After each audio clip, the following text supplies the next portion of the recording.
As I said, I'm going to show you what the OWASP is. A lot of people are now using OWASP material in common organizations, using some tools, some documents of the OWASP, and they don't know exactly who is behind this, what is the organization, what is the foundation behind all these things, and how we organize ourselves. So I will introduce you to all these topics. I will also show you basically what OWASP is doing in Switzerland right now. We are already active. We have people contributing to projects. We have speakers. We have local chapters. We have projects. So I will describe this. Basically speaking, at the end of the slide, I'm part of the board for OWASP Switzerland and also responsible for the OWASP Geneva chapter. So I will describe towards what these activities actually mean. The program will be first to understand the context, why we need the OWASP exactly. I will do some little presentation about the current environment. We'll talk about the OWASP worldwide, then OWASP in Switzerland. So first, basic question to see in the room, just to know who is actually using OWASP material for internal software development. Are you already using OWASP material? If you can raise hands. Okay. So I guess you came to know what the OWASP is, basically. And who is using it for outsourced software development? One person. That's also what I was expecting. Not many people know how to deal with OWASP when they are actually buying something. So we'll talk about that also. And also cost acquisition, custom off-the-shelf software, like what you can do with OWASP to make sure the product you're going to buy is secure. Why do organizations need OWASP? I will just cite a few events that recently happened in Switzerland. For example, this one, Montreux Jazz Festival. It is a huge event, I guess everyone knows about it, even here in the German part. The website was hacked a few days ago. They got the program from the website. This is an interesting thing because it's not a huge financial organization, it's not a huge bank or these things, it's just a little festival. But the program is quite confidential information, and they got it from the web. And what we know is that this website was actually tested for security a few days before and approved. So it's interesting to know what happened. I don't know if someone here has this information, but no, okay. As far as I know, it wasn't really hacked. It was just the page was published but not linked anywhere, and someone found it. Okay. So this is typically an example of what the OWASP can help. The 10th element of the top 10 risks in web application is that you're allowing access to an URL to people who know that URL. You're not controlling the access. If people get access to just the address, they can reach the resource and retrieve it from the public. So this is typically what seems to have happened. I didn't know about that, so it's good to know that it was covered in the top 10. We'll talk about the top 10 later, if you don't know it. Another thing also we are talking a lot right now is this event that we could see a few days ago. I don't know if everyone followed this. In the case, it's about Sony Corporation, the PlayStation Network. Just to make sure PlayStation is a video game console, PlayStation Network is the network on which the gamers connect to play games against each other. So April 21st, you see a message on Twitter saying that there is a network outage. April 22nd, we are still working on the PSN outage. A few hours later, you got a bigger message on the blog of the PSN network which says an external intrusion, investigation. We are doing all we can to resolve this situation quickly. And actually, you know that there are 77 million users connected or registered in that network. Then it goes on, 1st May, press release, some PlayStation Network and Curiosity services to be available this week. Dear valued customers, we had temporarily to take down SCS services. So it's not PSN, PlayStation Network, it's Sony Online Entertainment Network. It's bigger. Now we reach more than 100 million users. Important announcement, May the 3rd, so it's like more than 10 days already, on SOS system security. the word security are reaching the SEO network. And we see the timeline, which is currently running. So you can see that it was taken like a few hours ago. Regrettably, services are offline, we're coming back, we're coming back. We also have an announcement that appeared on for the US customers that Sony, the PlayStation Network, will actually help users that might have been or will be the victims of identity theft because their information was stolen from the network. They will be receiving an insurance program, $1 million coverage. They will receive help, support to make sure they don't get their identity stolen. This costs a lot of money. And what they did just a few days before, when they were talking about the PlayStation Network hack, they described during the conference what actually happened. The important thing here is to see that they clearly show the first layer as being the web applications, the web server being the first defense, and here that injected communication tool via a vulnerability located in the application server. So this is a good example of what the role the web is actually currently playing for organizations on the size of Sony.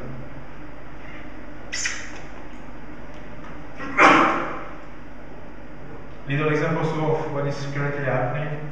People are actually suing Sony right now for negligence for not protecting the data of their customers.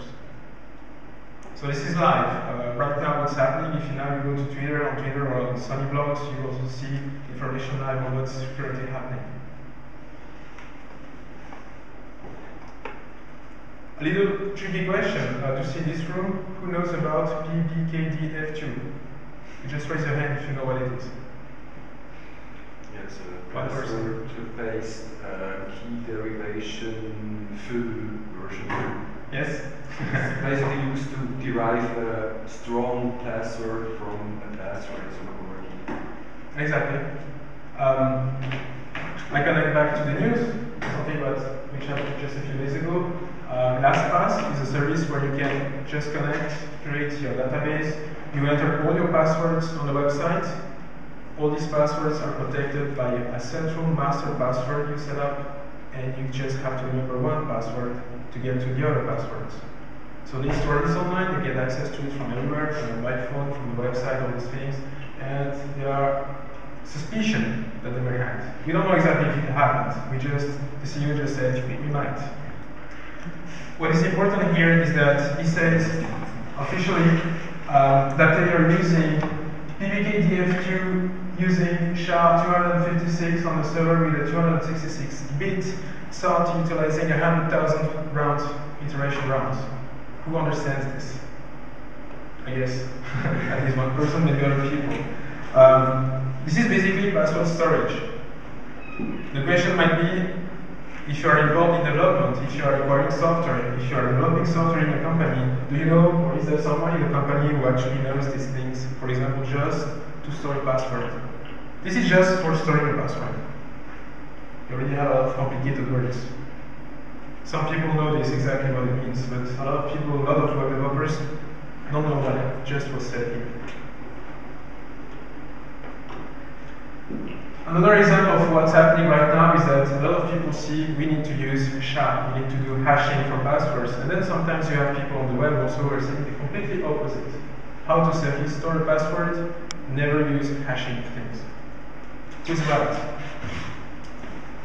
I won't give the answer right now because it's not the goal of the workshop, but if you're looking for information, you will see that there is a lot of contradictory information online.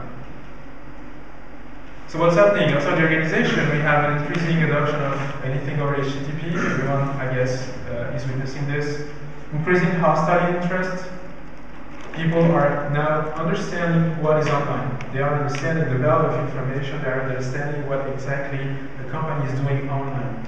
5 years ago, a lot of people were not able to make the link from the website to the assets that were inside the company. And now we are starting to understand this, and the population is increasing. More people now understand that they can stop a website just by loading it. They know they can do that. Not a lot of people understood it, but it's increasing also. You know, they can stop and they can paralyze a company with this. We have an increasing threat population, people that actually can harm the company. The other point is that web hacking and security is easy to understand. It's clear text protocols. Mostly you start reading books on this and you quickly get into the run and you can start hacking, or you can start at least saying that you can defend applications. There is a low risk of being caught. Internet is worldwide, your web applications are worldwide, web services, all these things. And if people are hacking it or attacking it or stealing information from some country, anywhere, I will not say names also, there's a low risk that we will catch these people. So the incentive to not do it is not really strong right now. And you have an increasing offer in security consulting services and products. Who in the company, for example, is able to understand when they receive an offer, who is able to actually understand the offer and to qualify it and to say, okay, these guys know what they're talking about, and these guys don't know what they're talking about. We have this kind of situation right now. Inside, we have developers who have to deal with dozens of web technologies. Ajax, Silverlight, Flash, HTML across different HTML rules for each browser. JavaScript is also different in many browsers, CSS. They have to learn a lot of things and to make sure that everything works. And this is only the client side. Then you go to the server side. And I can restart a list of technologies. We have a lot of development teams. They are all working differently, with different processes, different ways to communicate, constant pressure for delivery. People are leaving the companies, jumping around. So you lose the know-how, the real background experience in the company. And two questions that sometimes also raised right now is, who is able to stay up to date with that information in the company and take responsibility for it? And who is actually able to qualify the products and the services? Those are two questions you might ask yourself, for example, in your organization. If you are buying software, developing software, or making it being developed outside. So the situation is basically, we need to learn all of this, making sure we digest it in the minimum time. So basically the OWASP, one of the roles of the OWASP is to help these actors that need to learn all these things to make sure there are a central way of accessing that information and getting access to like a reference material. It doesn't mean it's the right answer, it doesn't mean it's the best thing, it doesn't mean it's the unique truth. It means that if you don't have time to read everything, at least you can access like a consensus of what you have to do for web security. What appears in the screen is the testing guide, which is one of the major OWASP projects. It's interesting because this guide, when it started a few years ago, it was just a small guide of a few pages, I guess less than 10 pages. I don't remember, I guess it was 8 pages so long or something like that. And now it's 400 pages long. And it tells you how to test a web application. So, it means there are a lot of things to know, a lot of things to do. The OWASP Foundation. The OWASP is a non-profitable, charitable organization. This is a very important thing to know about the OWASP when you are interacting with OWASP members, with OWASP chapter leaders. I will explain these rules afterwards. It means also you can access everything without paying for it. This is important to make sure that you understand the difference between accessing OWASP material, it's free, and accessing OWASP skills or OWASP experience, which can be delivered through organizations, private companies. So every organization can access everything at OWASP. This is free. What you will have to pay for usually is if you don't have the skills inside the company, you will have to go to some company which delivers security services. And they will bring you people that can actually help you integrating OWASP material.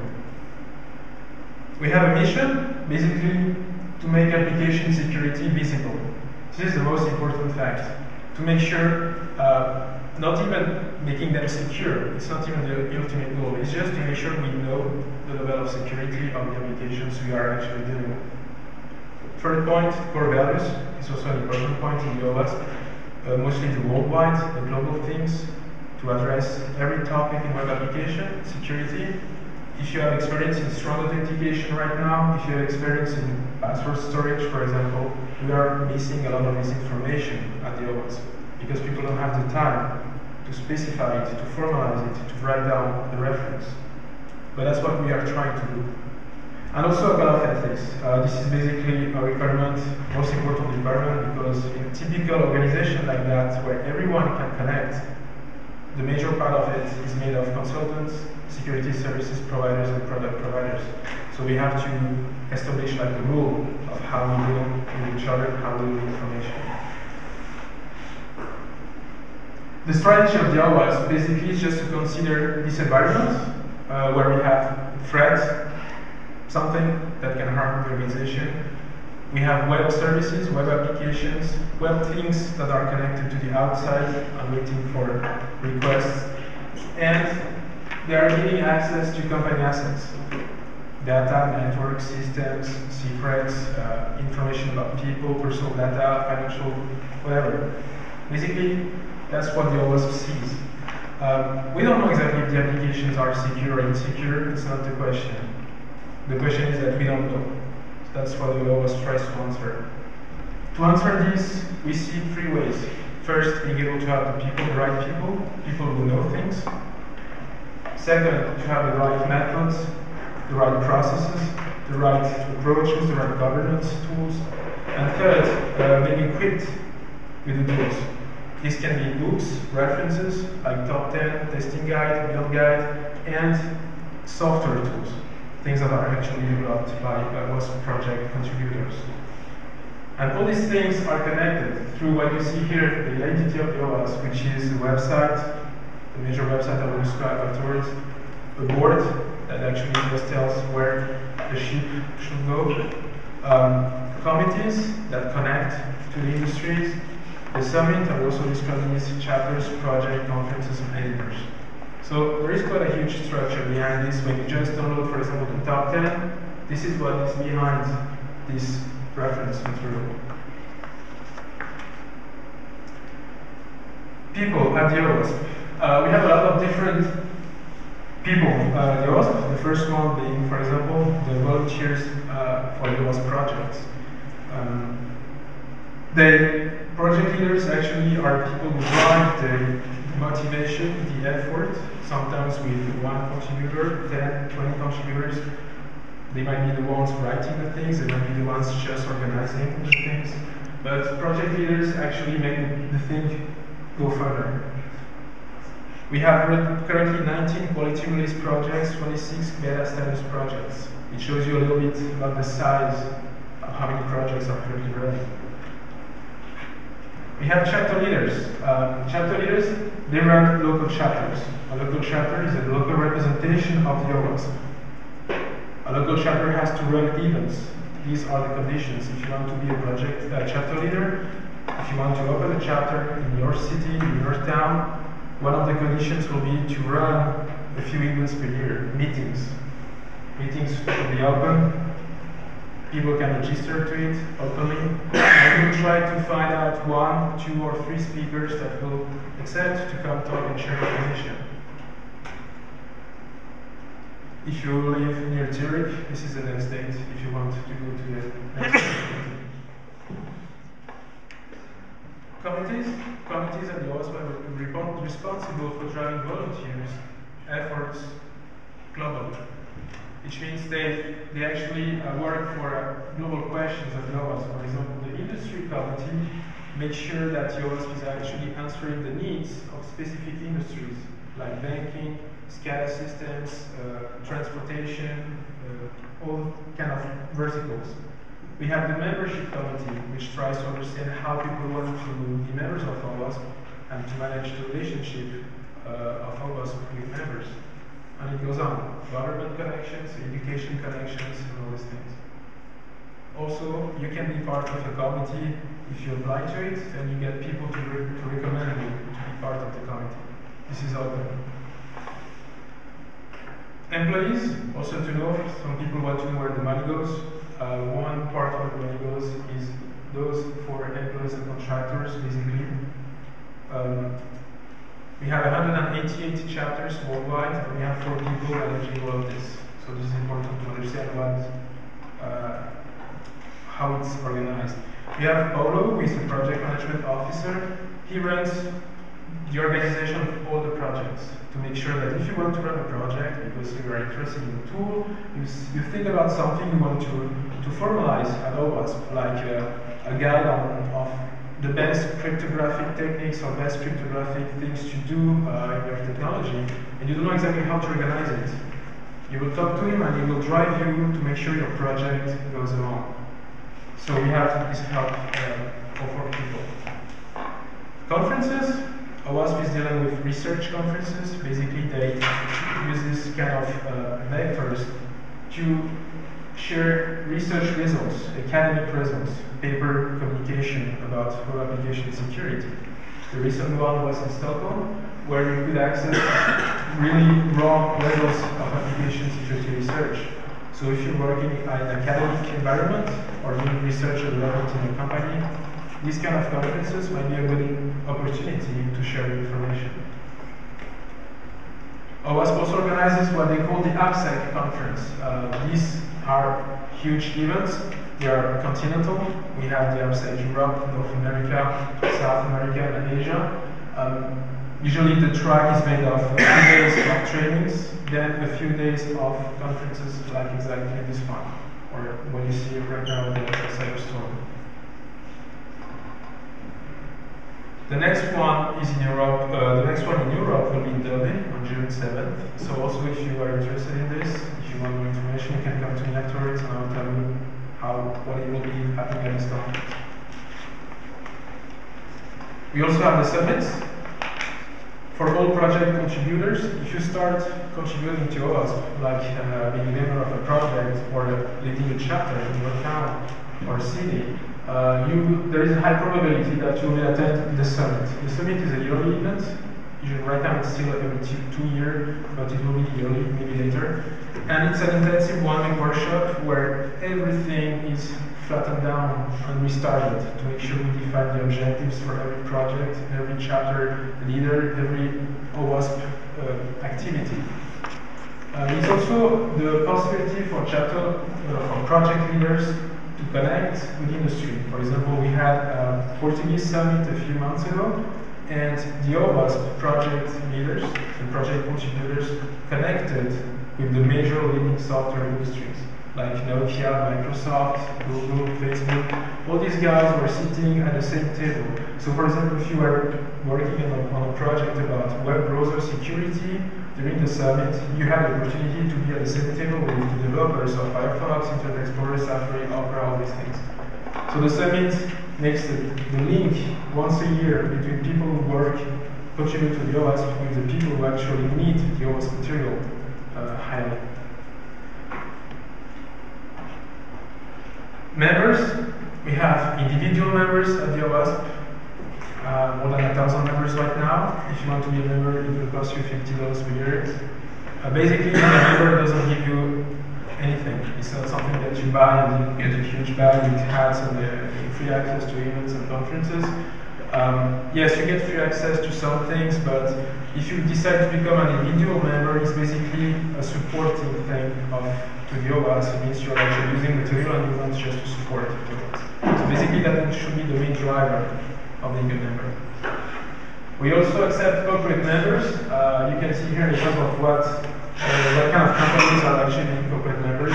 If you have a good eye, you will find one Swiss company. I think there is only one, but there is one here. Most of them are American.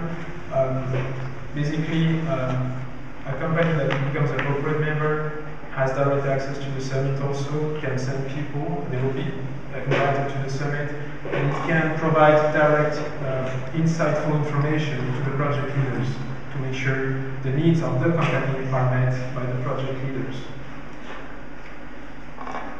And we have academic members, universities, college, high schools, all these things, where now some of them are trying to integrate OWASP tracks, integrate OWASP material in their syllabus.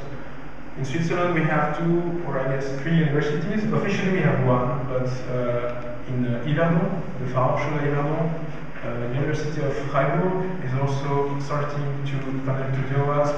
In Zurich also we see soon, I guess, it will be officialized. Basically speaking, these universities are saying to the outside that if people go to these universities and study computer security, when they leave this university, they know about the OWASP, they know about the material, and they know how to use it. This is basically what is being an academic member of the OWASP. OWASP on the web. This is a huge important part of the OWASP, the website. The website contains everything. Just a few numbers here to understand what is the size of the thing. It's important here to see that people go to the OWASP website basically to find information about the top 10, the web scanner project, I will talk about it later, the XSS prevention cheat sheet. Basically, XSS, if you know about it, it's a sort of attack, typical attack on web applications. And when you ask someone, how do I defend against XSS? The answer can take like 1 second, as it can take 2 hours or 3 hours. So basically, we try to collect all the information required to help organizations defend against these kind of attacks. And SQL injection, also one of the most, one of the riskiest vulnerabilities we have in our application. A lot of people are looking for it. It is important to see that this is ranking the first search patterns, because SQL injection is very old. We consider many trainings and many awareness trainings that everyone knows about that, every developer knows about that. But it's still the 4th major search term we use. So it seems that a lot of people still are looking for information about that and still don't know maybe what to do, because they go to the page where it explains how to protect, how to defend against SQL injections. So if you in the room are working in security, you do security services, security consulting. One major thing that has to be remembered, we tend to forget it sometimes, is that a lot of people are still at this level of awareness. And we see this in the research, in the search terms on the website. People are looking for SQL injection information. Another online part of the OWASP is the lists. More than 400 mailing lists currently running, almost 25,000 users interacting on them, different users. They talk about tools, documents, practices, methods, committees, all the things you can find related to web application security or the OWASP using mailing lists. If you want to see what was said about the testing guide, for example, in 2001 or 2002, you just go to the mailing list of the testing guide, and you can go backwards to see what were the first words on this project and how it became one of the major projects of the OWASP. This is entirely public. Projects, basically, we work along the software development lifecycle. Every company has its own development lifecycle. Even there, I'm using these words. In your organization, I'm sure you are using your own words. So nobody's on the same level with this. But we try to provide tools and documents all across the lifecycle to help organizations be able to address specific needs at specific times. Why? Because risk comes at each phase, and we try to reduce the risk before we reach the second phase, the next phase. On this slide, you see, for example, the tools that are actually in production, that are actually left the alpha or beta status. We have a lot of things that help developers implement code securely and test code securely. That's the major work we have implemented. We also have the documents. You can see that documenting projects reach a bit more of the part of the lifecycle. It is important here when we see the secure contract annex project. This project is for helping organizations that want to buy software, to acquire software, to define rules in the contract that will make sure that they will get secure applications. This is a project that not many organizations know about. Application security requirements, also a process that helps organizations clearly understand the requirements of the application at the inception phase.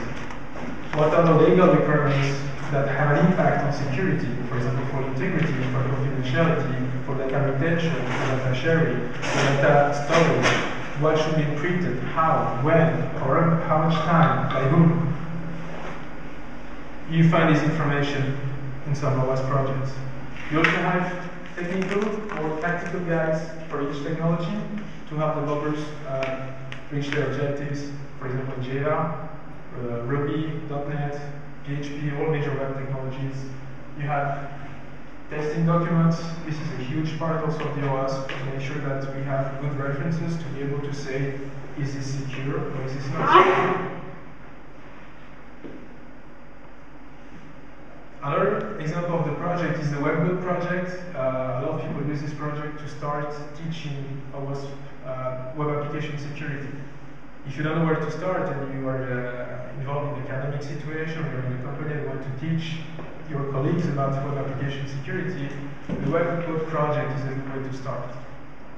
It's a click and run application. It has vulnerabilities in it. It tells you how to break the application. It tells you how to fix it and how to defend against these problems. Another important project is the Mod Security core rule set. It also shows that we also work at the after delivery phase of the life cycle. When you acquire software that you cannot modify, when you buy software somewhere and you just are not able to modify the source code. So you can use, for example, the Mod Security plugin for Apache servers, and OWASP is creating a standard rule set that makes sure that every major risk in web application is covered and protected. So you get the rule set, you drop it into your Mod Security plugin, and you should be protected at least against the technical attacks, not the business logic attacks. Enterprise Security API, if you do software development, this is a reference implementation of what would be the security functions in the software. If you are recording information, encrypting, doing authentication, authorizing people, doing input validation, which is one of the core security activities in software development. And you don't know exactly how to do it, you don't know exactly what would be the reference thing. For example, if you want to store a password, to store financial information, credit data information, you have a reference implementation available. Some companies will use it directly, others will just look at the source code and take what they need to. But it gives you at least one way, one consensus of what should be done to answer the most basic needs of security. OWASP Top 10. I guess this is the most famous document. Basically, it describes you the 10 most important risks, security risks in web applications. First being injections, cross-site scripting, and you have all this list that basically tells you if you're just trying to assess the security of your application. Those are the 10 most important problems you will see. And in almost all situations right now, the maturity of the market, if you go look at the news, the information, the analysis, technical analysis of recent hacks, we are still in this. We didn't leave that stage. For example, we don't see business logic attacks, for example, here. That should be the case if we were able to develop secure applications. We are still dealing with the first one, SQL injection. If you go on Google right now and you type hacked SQL injection, and you say, I don't want to use more than 1 week old, you will get news. So this guide is a reference right now, but it's still really like saying the truth. You have the basic information, you have the basic assessment information to make sure either way that your application is secure at least against the major problems. It's also a tool you can use, for example, if you're dealing with a contractor, with a software developer, with software you're actually buying, like software as a service. You can ask them, are you secure against at least the top 10? And usually you can see you can see if the face goes white and blue, or I guess started asking you, yes, what did you drink yesterday? You have a really good insight of what's happening. If the people are actually telling you, yes, we are checking this, you know at least that the company in front of you has some maturity on the application security. So this is a really important document that you can use at every level of the software development lifecycle. Code review guide, another important project for people doing security assessments. Help them have some structure, some methodology on how to review for code source code vulnerabilities. ASVS, this is mostly for like assessing software on a more formal level. You have 4 assurance levels available, ranging from fully automated testing to fully reviewed design and fully reviewed code assurance level. You have more than 120 controls in this guide. You can just download it on the web and you get the list of the controls and the explanation of these controls. So if you have high-risk applications, low-risk applications, medium-risk applications, the organization can deal with this, for example, by requiring level 1 security for all applications, level 2 as an assurance level for all internet-facing systems, all these things. And you can drive with this guide and try to customize and tailor exactly to your risk, to map into your version to risk. OpenSUM basically brings, I showed you a few tools, a few methods. OpenSUM brings you the overall side of the secure development in a company. Governance activities, making sure that you have a strategy, you are able to collect metrics, making sure that you know how to teach people what they are actually doing. Policy and compliance, understanding what exactly is driving your market, your industry, your business. Are you actually posting or acquiring applications that do not comply with the law right now? For example, if you're working with health information, credit information, personal information, there are laws. We have laws in Switzerland, in Europe, in the US, every country has its own laws. So this is a process that helps to make sure that you're actually aware of these laws and your software is compliant with them. Now you can see, for example, we have a lot of cloud computing issues. Where is the data actually currently stored? Where is it backed? Where is it archived? What happens if there is a shutdown of the main of the masters? Where is the data being read? Is it from a country which is working on the same legal requirements that the ones you are actually or currently respecting or implementing in your code? So this helps you driving this.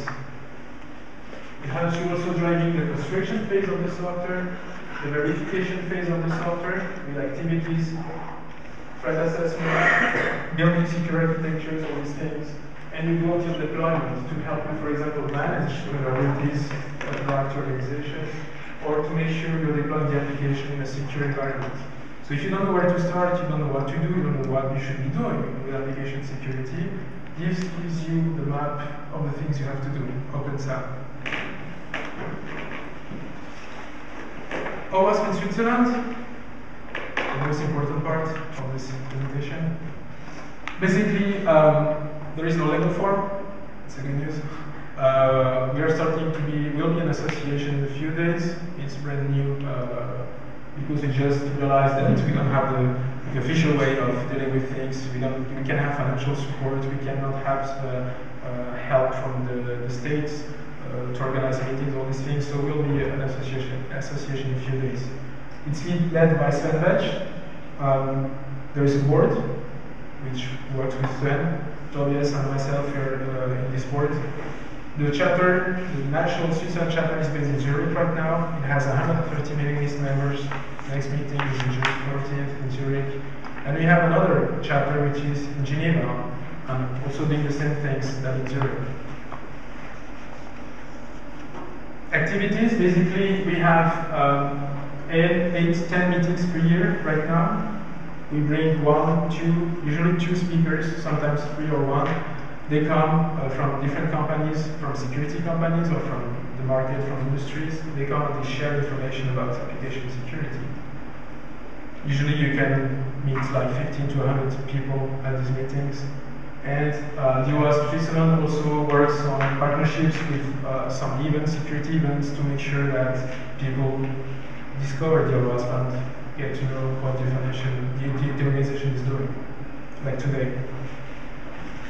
We do also awareness sessions. Basically, you can bring in an OWASP representative to your company, organization, and have him talk for 1 hour about what the OWASP is doing. It could be more like what I'm talking about right now, less time on doing the context presentation, more time on showing the projects, and just being able to understand this and to give some insight to the company of where it should go and what it should ask if it starts working with security services. Also, Switzerland, we have many people right now who are already contributing to OWASP, who are leading chapters, who are working on projects, which are really important projects. They are being used worldwide right now. So the message here is just to say that OWASP Switzerland is known worldwide. OWASP Switzerland, people from the OWASP Switzerland are recognized on the OWASP when you go to US events, when you go to European events. They know about the Switzerland chapters. Switzerland chapters are among the most successful chapters right now from the OWASP, not compared to like New York or Cincinnati, but outside US, Switzerland is one of the major activities, chapter with the major activities. So if you don't know about it, if you're not connected to OWASP right now from your organization, if your developers are not using OWASP material, maybe you can take the opportunity to connect either with these people or directly with the chapters to start interacting with them. So I guess this basically concludes what I want to say to you about the OWASP. What we do, how is the organization met, how we deal with projects. Important message here is also that do not forget that you can start contributing at the OWASP. It's open. And if you want information, you can come to me. I will tell you, I will try to give you the best answers I can. We have a lot of projects. Sometimes it's hard to start. A lot of people don't even know what to start with. Don't even know what kind of project will solve that particular need. So please don't hesitate coming. So I guess that's all.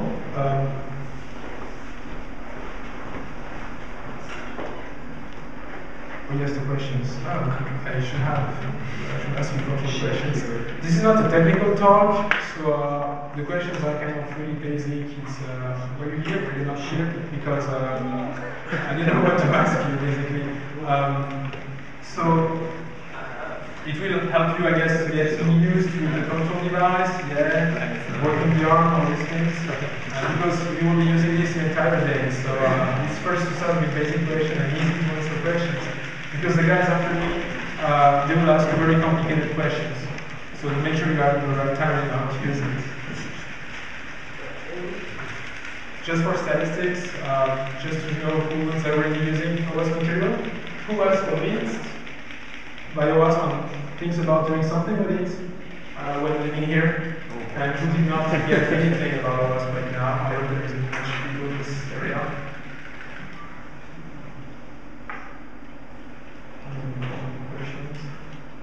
Okay, you're fast. 25%, 6%. Okay, I'm happy. A quarter of the room is convinced by the OWASP. This is a very good sales speech. Next one, yes. VKDF. This is technical. Just to make sure you listen to what I said and to what your colleagues said also.